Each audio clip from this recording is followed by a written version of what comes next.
Hello all, എല്ലാവർക്കും ഐ+ന്റെ പുതിയൊരു ക്ലാസ്സിലേക്ക് സ്വാഗതം.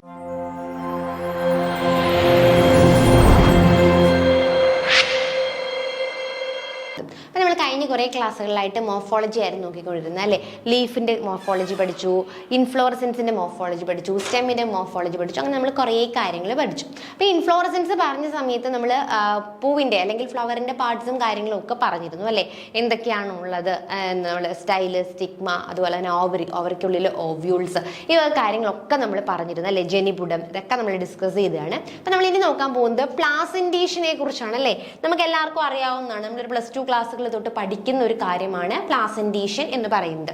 നോക്കാം, അണ്ഡാശയത്തിലെ അണ്ഡങ്ങളുടെ ക്രമീകരണത്തെ നമുക്കറിയാം. നമ്മൾ എന്ത് പറഞ്ഞു? നമുക്ക് ഒരു സ്റ്റിഗ്മയുണ്ട്, സ്റ്റിഗ്മ കഴിഞ്ഞിട്ട് ഒരു സ്റ്റൈലുണ്ട്, സ്റ്റൈൽ കഴിഞ്ഞിട്ട് ഇവിടെ എന്തായിട്ട് നമുക്ക് കാണാം? ഓവറി അല്ലെങ്കിൽ അണ്ഡാശയം കാണാം അല്ലെ. ഈ അണ്ഡാശയത്തിന്റെ ഉള്ളിൽ ആരുണ്ട്? അണ്ഡങ്ങളുണ്ട്. നിരവധി അണ്ഡങ്ങൾ എവിടെ കാണും? അണ്ഡാശയത്തിന്റെ ഉള്ളിലായിട്ട് കാണുവാനായിട്ട് സാധിക്കും അല്ലെ.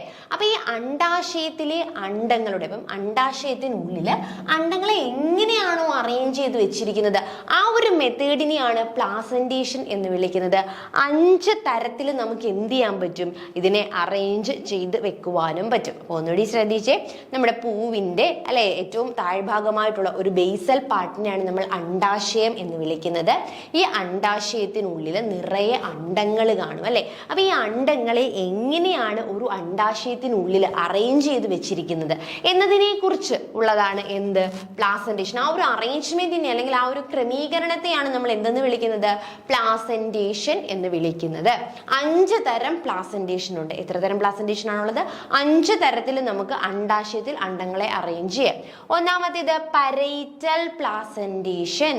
Parietal placentation. ഇവിടെ അണ്ഡാശയത്തിന്റെ ആന്തരിക ഭിത്തിയിലോ പെരിഫറൽ ഭാഗങ്ങളിലോ അണ്ഡങ്ങൾ വികസിക്കുന്നു. ഇവിടെ എന്താ ചെയ്യുന്നത്? അണ്ഡാശയത്തിന്റെ ആന്തരഭിത്തി, നമ്മുടെ അണ്ഡാശയം അറിയാമല്ലോ അല്ലെ, ഓവറിയുടെ അകത്ത് ഇന്നർ വേൾഡിൽ അല്ലെങ്കിൽ ആന്തരിക ഭിത്തിയിലോ അല്ലെങ്കിൽ അതിന്റെ പുറത്തെ പെരിഫറൽ ഭാഗങ്ങളിലോ ആയിട്ടായിരിക്കും അണ്ഡങ്ങൾ വികസിക്കുന്നത്. ഉദാഹരണം നമ്മുടെ കുക്കുർബിറ്റയാണ്. അപ്പോൾ ഇതൊക്കെ പഠിക്കുമ്പോൾ നമ്മൾ എന്ത് ചെയ്യുക? എപ്പോഴും ഈ ഉദാഹരണം ഒന്ന് നോട്ട് ചെയ്തോളുക കേട്ടോ. പരൈറ്റൽ പ്ലാസന്റേഷൻ കാണുന്നത് ഏതിലാണ്? കുക്കുർബിറ്റ, അല്ലെങ്കിൽ കുക്കുർബിറ്റയിലെ പ്ലാസന്റേഷൻ ഏതാണ്? പരൈറ്റൽ. അപ്പോൾ അങ്ങനെ ഒന്ന് മോർഫോളജിയിൽ പഠിക്കാനായിട്ട് ശ്രമിക്കുക. അപ്പോൾ നമുക്ക് പരൈറ്റൽ പ്ലാസന്റേഷൻ എന്ന് പറയുമ്പോൾ അണ്ഡാശയത്തിന്റെ ആന്തരിക ഭിത്തിയിൽ അല്ലെ, ആന്തരിക ഭിത്തിയിലായിരിക്കും അല്ലെങ്കിൽ അതിന്റെ പെരിഫറൽ ഭാഗങ്ങളിലോ ആയിരിക്കും എന്ത് ചെയ്യുന്നത്? ഈ ഒരു പരൈറ്റൽ പ്ലാസന്റേഷനിൽ അണ്ഡങ്ങൾ അറേഞ്ച് ചെയ്ത് വെച്ചിട്ടുള്ളത്. നോക്കിയേ, പരൈറ്റൽ പ്ലാസന്റേഷൻ കണ്ടോ?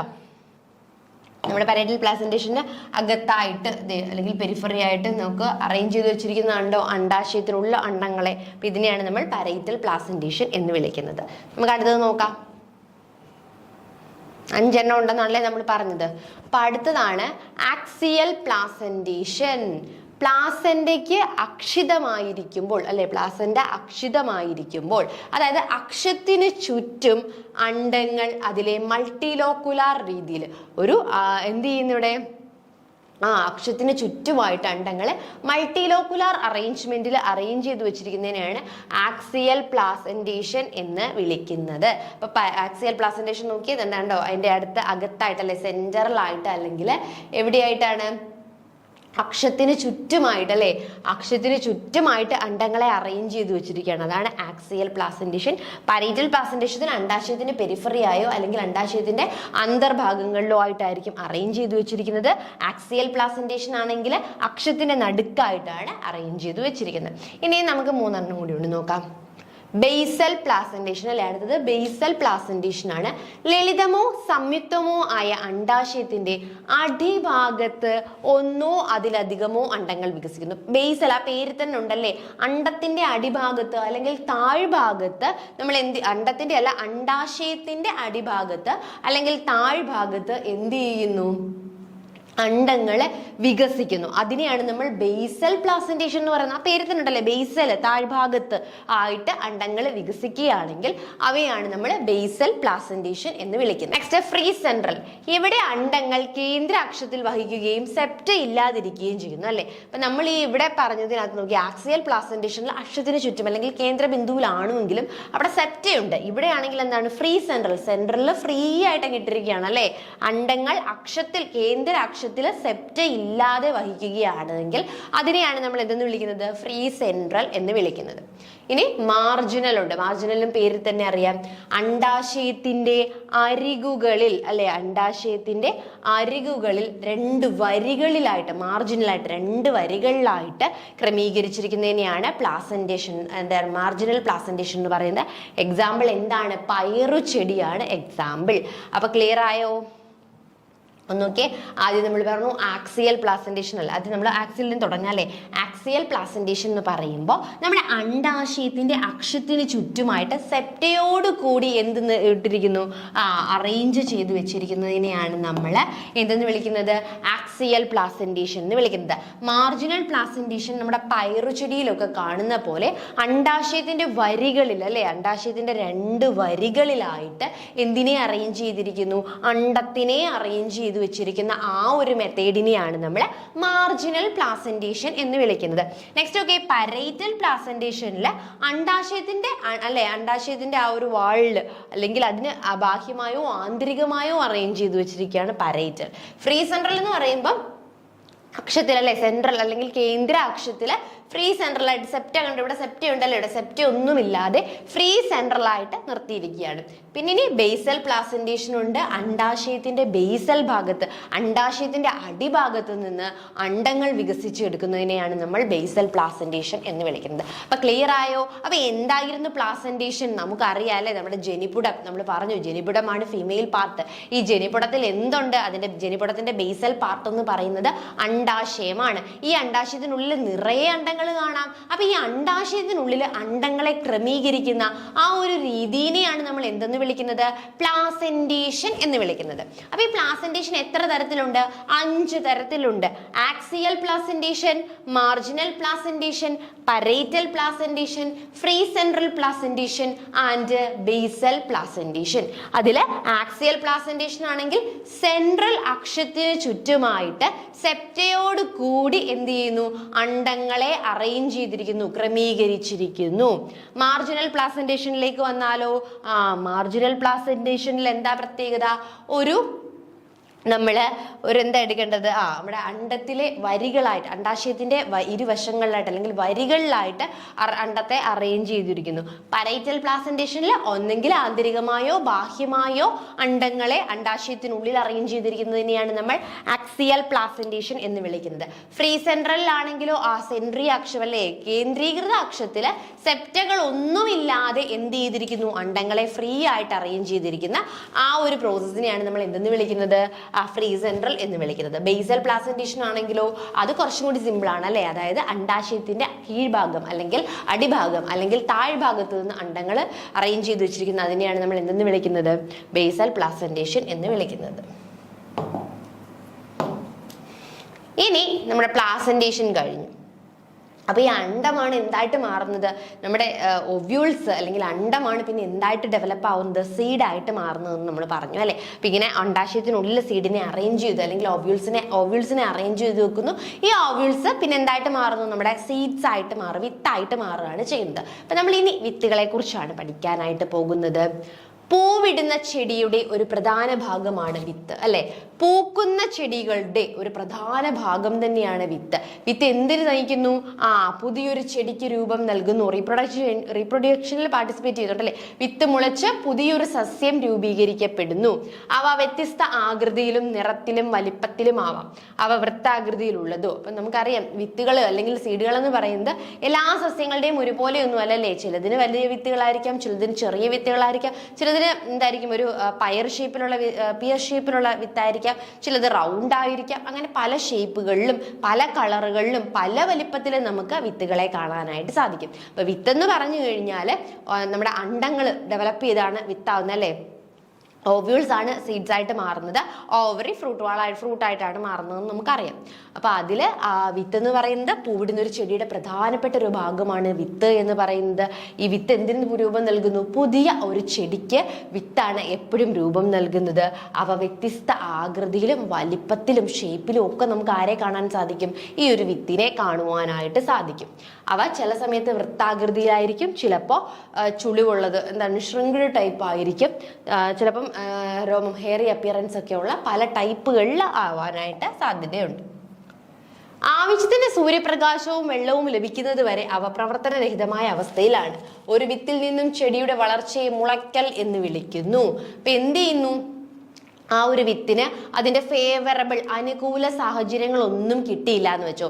അനുകൂല സാഹചര്യങ്ങൾ എന്ന് പറഞ്ഞു കഴിഞ്ഞാൽ സൂര്യപ്രകാശം, വെള്ളം, മണ്ണ് ഇതൊന്നും ലഭിച്ചില്ലെങ്കിൽ അവ ഡോർമന്റ് സ്റ്റേജിലാണ്, പ്രവർത്തനരഹിതമായിട്ട് തന്നെ ഇരിക്കും. എപ്പോഴാണോ ഈ സാധനങ്ങൾ അല്ലെ, സൂര്യപ്രകാശവും വെള്ളവും മണ്ണും അതിന് അനുകൂലമായിട്ടുള്ള എല്ലാം കിട്ടുന്നത്, ആ ഒരു ടൈമിൽ എന്ത് ചെയ്യും? അത് ജെർമിനേറ്റ് ചെയ്യും, അല്ലെങ്കിൽ അത് മുളയ്ക്കും.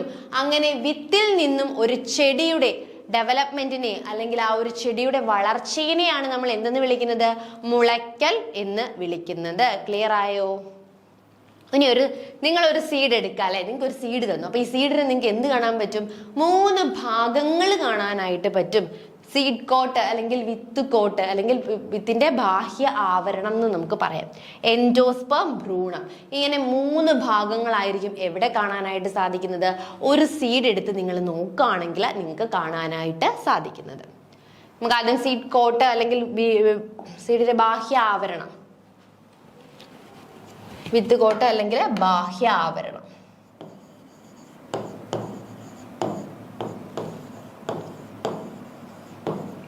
ഒരു സീഡ് കോട്ട് അല്ലെങ്കിൽ ഒരു വിത്ത് കോട്ട് ഒരു വിത്തിന്റെ ആന്തരിക ഭാഗങ്ങളെ സംരക്ഷിക്കുന്നു. വിത്തിനകത്തിരിക്കുന്ന എൻഡോസ്പെർമിനെയും ഭ്രൂണത്തിനെയും ഒക്കെ സംരക്ഷിക്കുന്ന ആരാണ്? അതിന് പുറമേ ഉള്ള ആ ഒരു പുറംചട്ടയാണ് അല്ലെ, പുറമേ പൊതിഞ്ഞു സൂക്ഷിക്കുന്ന ആ ഒരു പുറംചട്ടയാണ്. ഈ പുറം ചപ്പാളി കട്ടിയുള്ളത് ആണെങ്കിൽ അതിനെ നമ്മൾ ടെസ്റ്റ എന്നറിയപ്പെടുന്നു. അതിനുശേഷം അകത്ത് എന്ത് കാണും? കനം കുറഞ്ഞ ടെഗുമൻ എന്നറിയപ്പെടുന്നതുമാണ്.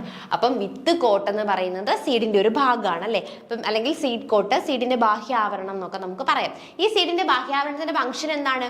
അകത്തിരിക്കുന്ന എൻഡോസ്പെർമിനെയും ഭ്രൂണത്തിനെയും ഒക്കെ പ്രോപ്പറായിട്ട് എന്ത് ചെയ്യുക എന്നുള്ളതാണ്?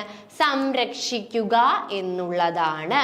അങ്ങനെ സംരക്ഷിച്ചു വരുമ്പോൾ ഇതിന് എന്തുണ്ട്? ആ ബാഹ്യാവരണം എന്ന് പറയുമ്പോൾ ജസ്റ്റ് ഒരു കോട്ടല്ല, 2 പാളികളുണ്ട്. അതിൽ കട്ടിയുള്ള സ്ട്രോങ് ആയിട്ടുള്ള പാളികളെ നമുക്ക് ടെസ്റ്റ എന്ന് വിളിക്കാം. ഇനി കട്ടി കുറഞ്ഞ പാളികളെ നമുക്ക് എന്തെന്ന് വിളിക്കാം? ടെഗുമൻ എന്ന് വിളിക്കാം. അപ്പം ടെസ്റ്റയും ടെഗുമനും എന്തിന്റെ പാർട്ടാണ്? സീഡിന്റെ ബാഹ്യാവരണത്തിന്റെ അല്ലെങ്കിൽ സീഡിന്റെ കോട്ടിന്റെ പാർട്ടുകളാണ് എന്ന് നമുക്ക് പറയാനായിട്ട് സാധിക്കും. അപ്പൊ നമ്മൾ പഠിച്ചുകൊണ്ടിരിക്കുന്നത് സീഡിനെ കുറിച്ചാണ്. സീഡ് എന്ന് പറയുന്നത് പുഷ്പിക്കുന്ന സസ്യങ്ങളുടെ ഒരു പ്രധാന ഭാഗമാണ് സീഡ് എന്ന് പറയുന്നത്. ഈ സീഡ് എന്തിനു സഹായിക്കുന്നു? അടുത്തൊരു ജനറേഷൻ ഉണ്ടാവാനായിട്ട് സഹായിക്കുന്നു.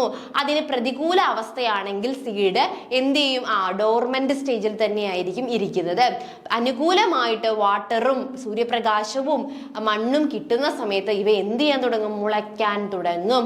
അപ്പോൾ ഒരു വിത്തിൽ നിന്നും ഒരു ചെടിയുടെ വളർച്ചയെയാണ് നമ്മൾ എന്തെന്ന് വിളിക്കുന്നത്? മുളപ്പിക്കൽ അല്ലെങ്കിൽ ജെർമിനേഷൻ എന്ന് വിളിക്കുന്നത്.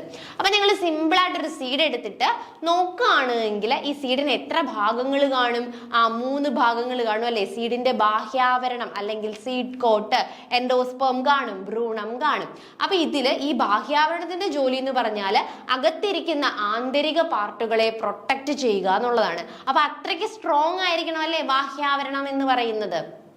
അപ്പൊ അതുകൊണ്ട് തന്നെ അതിന് 2 പാളികൾ കാണും. അകത്തെ കട്ടിയുള്ള പാളികളെ നമുക്ക് ടെസ്റ്റ എന്നും കട്ടി കുറഞ്ഞ പാളികളെ നമുക്ക് ടെഗുമൻ എന്നും വിളിക്കാവുന്നതാണ്. കട്ടിയുള്ള വിത്ത് കോട്ട് സൂര്യപ്രകാശത്തിൽ നിന്നും വെള്ളത്തിൽ നിന്നും വിത്തിനെ സംരക്ഷിക്കുന്നു. ഇത് ജലനഷ്ടവും വിത്തിനുള്ളിൽ പരോന്നഭോജികൾ പ്രവേശിക്കുന്നതും തടയുന്നു. അപ്പൊ ഈ കട്ടിയുള്ള നമ്മുടെ ടെസ്റ്റ് ഉണ്ടല്ലോ, അപ്പൊ ടെസ്റ്റ് എന്തിനൊക്കെയാണ് സഹായിക്കുന്നതെന്ന് ചോദിച്ചു കഴിഞ്ഞാൽ എക്സ്ട്രീം ലൈറ്റിൽ നിന്നും അല്ലെങ്കിൽ എക്സ്ട്രീം വെള്ളത്തിൽ നിന്നും ഒക്കെ വിത്തിനെ സംരക്ഷിക്കുന്നു. അതുപോലെ തന്നെ എന്തെങ്കിലും പരോന്നഭോജികളൊക്കെ വിത്തിനെ ഡിസ്ട്രോയ് ചെയ്യുന്നതിനെതിരെയും അത് സംരക്ഷിക്കുന്നു. ഹാർഡ് വിത്ത് കോട്ടുകൾ പ്രതികൂല പാരിസ്ഥിതിക സാഹചര്യങ്ങളിൽ മുളയ്ക്കുന്നത് തടയുന്നു. അതുകൂടാതെ പ്രതികൂലമായിട്ടുള്ള സാഹചര്യങ്ങളിൽ അതിനെ ആ ഡോർമെന്റ് സ്റ്റേജിൽ കീപ്പ് ചെയ്ത് വെക്കാനും ആര് സഹായിക്കുന്നുണ്ട്? നമ്മുടെ ഈ കട്ടിയുള്ള വിത്ത് കോട്ടുകള് സഹായിക്കുന്നുണ്ട്. അണ്ടത്തിന്റെ ഇന്റഗുമെന്റിലെ ഒരു ദ്വാരം മൈക്രോപൈൽ എന്നറിയപ്പെടുന്നു. ഇത് ചില വിത്ത് കോട്ടുകളിൽ ദൃശ്യമാണ് അല്ലെ. അപ്പൊ ഈ അണ്ടത്തിന് ഇന്റഗുമെന്റ് ഉണ്ടല്ലോ, അപ്പൊ ഇന്റഗുമെന്റിലെ ഒരു ദ്വാരം നമ്മൾ പറഞ്ഞു മൈക്രോപൈൽ എൻഡും ഉണ്ട്, ചെലാസൽ എൻഡും ഉണ്ട്. അതിൽ ഈ മൈക്രോപൈൽ എന്ന് പറയുന്നത് എന്താണ്? ഇത് ചില വിത്തുകളിൽ ദൃശ്യമാവും അല്ലെ. അത് നമ്മളെ പുക്കിൾക്കൊടി എന്ത് ചെയ്യുന്നു? മനുഷ്യരിലെ അപ്പൊ അമ്മയും കുഞ്ഞുമായിട്ടുള്ള പുക്കിൾക്കൊടിയില്ലേ, ആ ഒരു ബന്ധം പോലെ തന്നെ അത് നമുക്ക് കാണുവാനായിട്ട് സാധിക്കുന്ന ഒരു അറേഞ്ച്മെന്റ് ആണ്. നെക്സ്റ്റ് ഭാഗമാണ് എൻഡോസ്പേം എന്ന് പറയുന്നത്. അപ്പം ബാഹ്യഘടന കഴിഞ്ഞു അല്ലെ. ബാഹ്യഘടനയിൽ ടെസ്റ്റയും ടെഗുമെനും ഉണ്ട്. ടെസ്റ്റ എന്ന് പറയുമ്പോൾ ഹയർ കട്ടിയുള്ളതാണ്, ടെഗുമെൻ എന്ന് പറയുമ്പോൾ കട്ടി കുറഞ്ഞ ഭാഗമാണ്. അപ്പോൾ ഈ ടെസ്റ്റ് അല്ലെങ്കിൽ ഹയർ കട്ടിയുള്ള ഭാഗം എന്തിനാണ് സഹായിക്കുന്നതെന്ന് വെച്ച് കഴിഞ്ഞാൽ എക്സ്ട്രീം കണ്ടീഷൻസിൽ നിന്നും പരോന്നഭോജികൾ അല്ലെ എന്തെങ്കിലുമൊക്കെ ഫംഗൽ ഒക്കെ ഉള്ള അറ്റാക്കുകളിൽ നിന്നും പ്രൊട്ടക്ട് ചെയ്യുന്നു. അതുപോലെ തന്നെ പ്രതികൂല സാഹചര്യങ്ങളിൽ മുളയ്ക്കാതിരിക്കാനും അത് സഹായിക്കുന്നു. Next endosperm. ഈ എൻഡോസ്പേമിലാണ് എന്ത് ചെയ്യുന്നത്, സംഭരിച്ചിരിക്കുന്ന പോഷകങ്ങളെല്ലാം കൂടി അടങ്ങിയിരിക്കുന്നത്. സീഡിന്റെ സംഭരണ പോഷകങ്ങൾ അടങ്ങിയിരിക്കുന്ന ഭാഗമാണ് ഇതെന്ന് പറയുന്നത് എൻഡോസ്പേം എന്ന് പറയുന്നത്. മുളയ്ക്കുന്ന സമയത്ത് ഭ്രൂണത്തെ പിന്തുണയ്ക്കുന്നതിന് അന്നജം, കാർബോഹൈഡ്രേറ്റ്, പ്രോട്ടീൻ എന്നിവയുടെ രൂപത്തിൽ ഇത് വിത്തിന് പോഷകങ്ങൾ നൽകുന്നു. അപ്പൊ ഇത് എന്ത് ചെയ്യും, മുളയ്ക്കുന്ന സമയത്തിന് വിത്തിന് പോഷകങ്ങൾ വേണം അല്ലെ. അപ്പൊ ഈ എൻഡോസ്പേമിലാണ് പോഷകങ്ങൾ കംപ്ലീറ്റ് സൂക്ഷിച്ചു വെച്ചിരിക്കുന്നത്. സോ മുളയ്ക്കുന്ന ടൈമിൽ എന്ത് ചെയ്യും, ഈ വിത്തിന് പോഷകങ്ങൾ കൊടുക്കും അല്ലെ. അന്നജം, കാർബോഹൈഡ്രേറ്റ് എന്നിവയുടെ ഒക്കെ രൂപത്തിൽ വിത്തിന് എന്ത് ചെയ്യും, പോഷകങ്ങൾ നൽകും. ഇത് വിത്ത് കോട്ടിന് താഴെയായിട്ടാണ് സ്ഥിതി ചെയ്യുന്നത്. സീഡ് കോട്ടിന്റെ അല്ലെങ്കിൽ സീഡിന്റെ ബാഹ്യാവരണത്തിന് താഴെയായിട്ടാണ് എന്ത് കാണുന്നത്, എൻഡോസ്പേം കാണുന്നത്. വിത്തുകൾ മുളയ്ക്കും വരെ എന്ത് ചെയ്യുന്നു, പോഷകങ്ങൾ കഴിക്കുന്നതോടെ വിത്ത് നിലനിൽക്കും അല്ലെ. വിത്തുകൾ മുളയ്ക്കുന്നിടം വരെ ഇത് എന്ത് ചെയ്യും, ചിലതിൽ കംപ്ലീറ്റ്ലി എൻഡോസ്പേംസിനെ മൊത്തത്തിൽ അങ്ങ് യൂസ് ചെയ്തുകൊണ്ടായിരിക്കും മുളയ്ക്കുന്നത്, ചിലതിൽ കംപ്ലീറ്റ്ലി യൂസ് ചെയ്യുകയും ഇല്ലായിരിക്കും. എൻഡോസ്പേം എലിയോ തുടർച്ചയായോ അലസമായതോ ആകാം. എൻഡോസ്പേമിന് ഒരു ട്രൈപ്ലോയിഡ് ക്രോമോസോം കോംപ്ലിമെന്റ് ഉണ്ടല്ലേ. ട്രൈപ്ലോയിഡ് ആണ് എന്ന് വെച്ചാൽ 3N കണ്ടീഷനിലായിരിക്കും. ധാന്യങ്ങളിലും മറ്റ് സസ്യങ്ങളിലും എൻഡോസ്പേം വിത്തിന്റെ ഒരു ഭാഗമാണ്. ബീൻസ് പോലെയുള്ള വിത്തുകളിൽ ഭ്രൂണവളർച്ചയ്ക്ക് എൻഡോസ്പേം ഉപയോഗിക്കുന്നു, വിത്തിലില്ല. നാളികേരം ദ്രാവക എൻഡോസ്പേം ആണ്. അപ്പൊ നോക്കിയേ, ശ്രദ്ധിച്ചേ. അപ്പം നമ്മുടെ എൻഡോസ്പേം എന്ന് പറയുന്നത് 3N കണ്ടീഷൻസിലായിരിക്കും. അത് കൂടാതെ മറ്റ് ധാന്യങ്ങളും അല്ലെ, ഇപ്പം നമ്മുടെ ധാന്യങ്ങളൊക്കെ എടുക്കുകയാണെങ്കിൽ ധാന്യങ്ങളിൽ എന്തുണ്ട്, ഈ എൻഡോസ്പേം വിത്തിന്റെ ഒരു ഭാഗമായിട്ട് തന്നെ തുടരുകയാണ് അല്ലെ. എന്നാൽ നമ്മുടെ പയറുചെടികളിലൊക്കെ അത് ആ ഒരു മുളയ്ക്കലിന്റെ സമയത്ത് എന്ത് ചെയ്യുന്നു, ഈ എൻഡോസ്പേംസിനെ കംപ്ലീറ്റ് ആയിട്ട് യൂട്ടിലൈസ് ചെയ്യുന്നു. ഇനി നമ്മുടെ നാളികേരം എടുക്കുകയാണ് അല്ലെ. നാളികേരത്തിലെ ആ ഒരു തെങ്ങാവെള്ളം എന്നൊക്കെ പറയുന്നത് എന്താണ്, ദ്രാവക രൂപത്തിലുള്ള അതിലെ എൻഡോസ്പേം ആണ്, ന്യൂട്രീഷ്യസ് ആയിട്ടുള്ള എൻഡോസ്പേം ആണ്.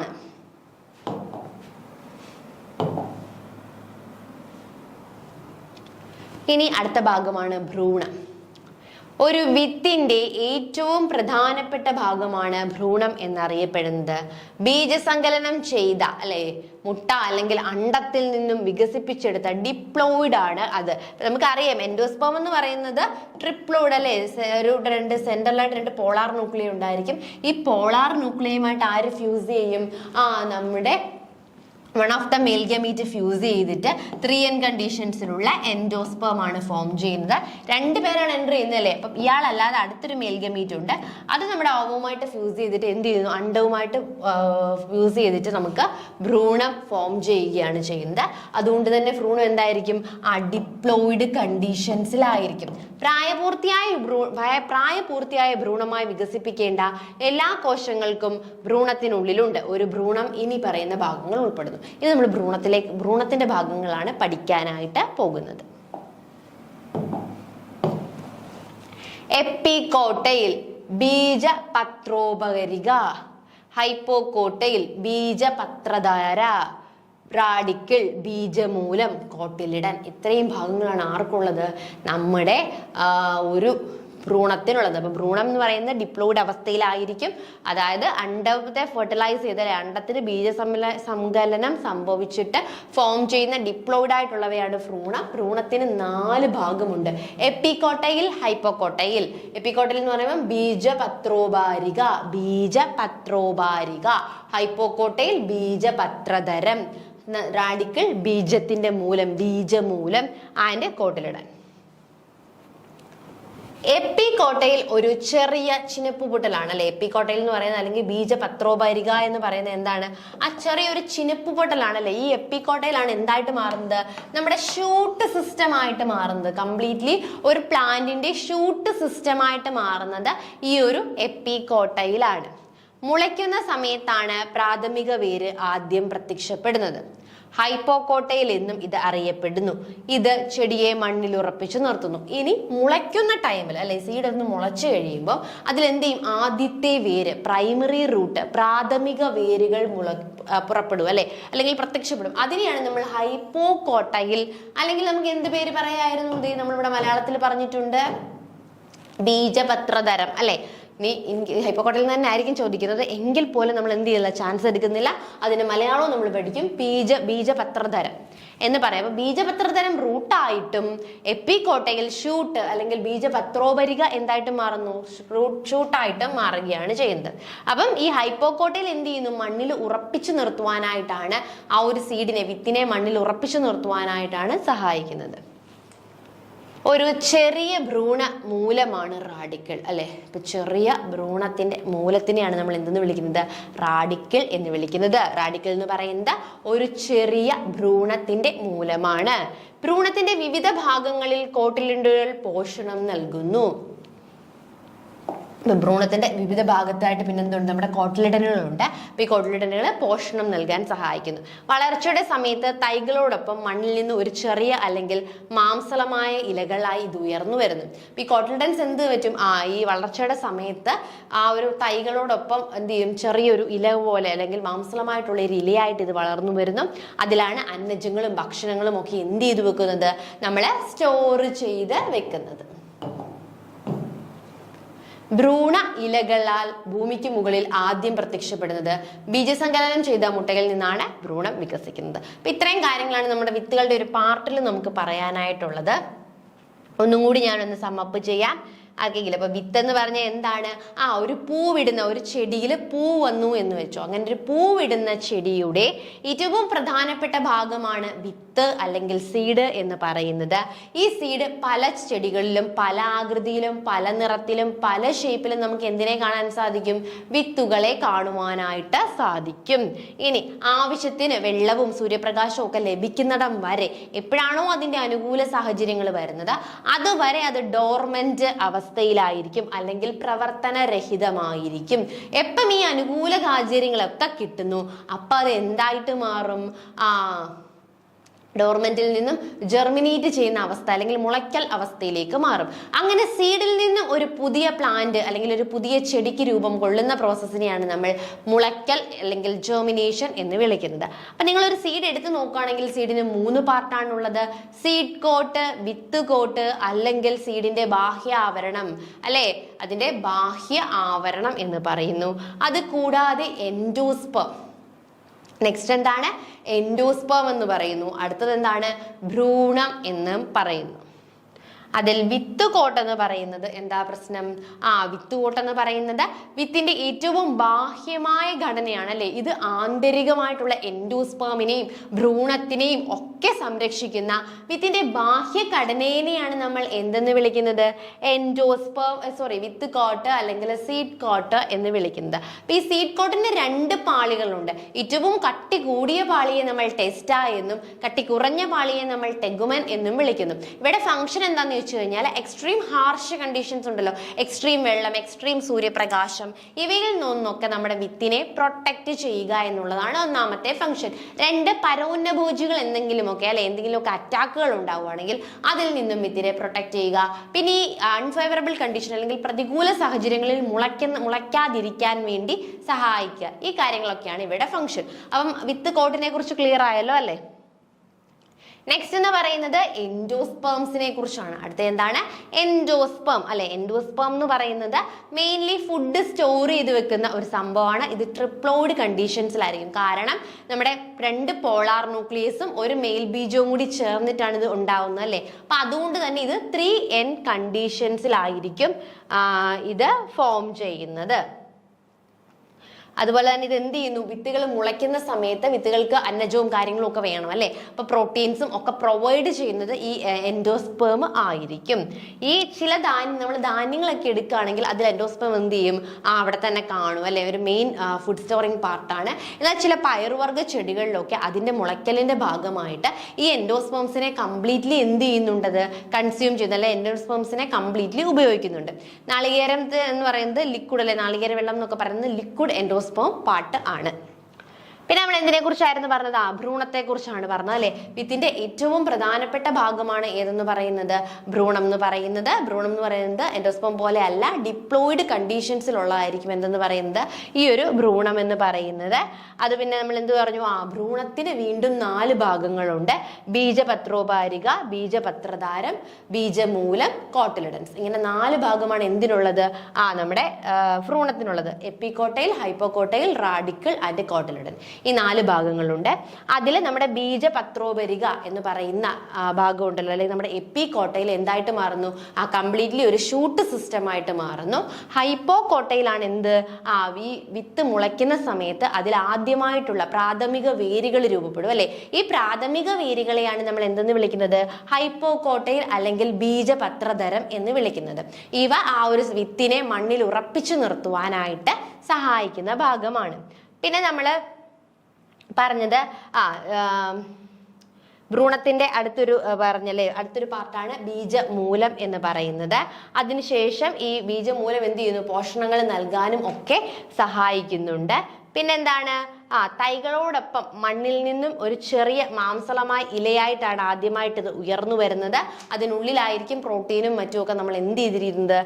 സംഭരിച്ച് വെച്ചിട്ടുള്ളത്. ഇത്രയുമാണ് നമ്മൾ എന്ത് പറഞ്ഞത്? വിത്തുകളുടെ ഭാഗത്തെക്കുറിച്ചും അല്ലെങ്കിൽ വിത്തുകളുടെ ടൈപ്പുകളെ കുറിച്ചും പറഞ്ഞത്. അപ്പൊ ആദ്യം നമ്മൾ ഇന്നത്തെ ക്ലാസ്സിലെ പ്ലാസന്റേഷൻ എന്താണെന്ന് പറഞ്ഞു. ഒരു അണ്ടാശയത്തിനുള്ളിൽ അണ്ടത്തെ അറേഞ്ച് ചെയ്ത് അല്ലെങ്കിൽ അണ്ടത്തെ ക്രമീകരിക്കുന്ന ആ ഒരു രീതിയെയാണ് നമ്മൾ എന്തെന്ന് വിളിക്കുന്നത്? പ്ലാസന്റേഷൻ എന്ന് വിളിക്കുന്നത്. അങ്ങനെ 5 രീതിയിൽ എന്ത് ചെയ്യാമായിരുന്നു? അറേഞ്ച് ചെയ്ത് അല്ലെങ്കിൽ ക്രമീകരിച്ചു വെക്കായിരുന്നു. Axial placentation, marginal placentation, parietal placentation, free central placentation and basal placentation. അത് മലയാളത്തിലും ഇംഗ്ലീഷിലും ഒക്കെ സെയിം തന്നെയാണ്. ഇങ്ങനെ 5 രീതിയിലാണ് അറേഞ്ച് ചെയ്ത് വെക്കുന്നത്. ഓരോന്നും എന്താണെന്ന് നോക്കുക, അത് ഏത് പ്ലാന്റിലാണ് കാണുന്നത് എന്ന് ഓർത്തു വെക്കുക. അതിനുശേഷം നമ്മളിപ്പോൾ പറഞ്ഞത് വിത്താണ്. വിത്ത് എന്താണ് അല്ലെങ്കിൽ വിത്തിന്റെ ഭാഗങ്ങൾ ഏതൊക്കെയാണ് എന്നാണ് പറഞ്ഞത്.